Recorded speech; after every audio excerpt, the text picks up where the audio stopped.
घेरंड संहिता योग के प्राचीन ग्रंथों में से एक है, जिसे आमतौर पर 17वीं शताब्दी के आसपास रचित माना जाता है।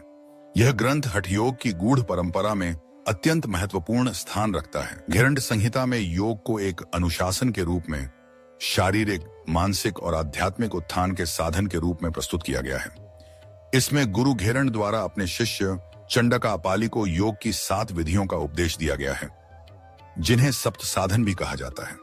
ये हैं षटकर्म, आसन, मुद्राएं, प्रत्याहार, प्राणायाम, ध्यान और समाधि। घेरंड संहिता शुद्ध क्रियाओं यानी षटकर्मों को सबसे पहला और आवश्यक कदम मानती है, ताकि साधक का शरीर और मन साधना के लिए तैयार हो सके।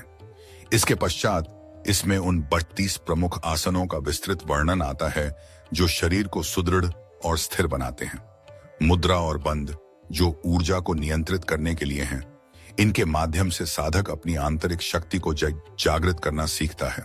प्राणायाम, श्वास पर नियंत्रण, अंतर यात्रा का प्रवेश द्वार है, जिससे साधक स्थिरता और एकाग्रता प्राप्त कर सकता है। इसके अतिरिक्त ध्यान के माध्यम से चेतना को सीमित व्यक्तित्व की सीमाओं से परे ले जाया जाता है और अंत में समाधि में साधक आत्म चेतना में लीन हो जाता है, जहां आत्मा और परमात्मा का एकत्व अनुभव होता है। घेरंड संहिता योग को केवल शारीरिक व्यायाम तक सीमित नहीं रखती, बल्कि उसे संपूर्ण जीवन के कायाकल्प का मार्ग मानती है। शरीर, मन,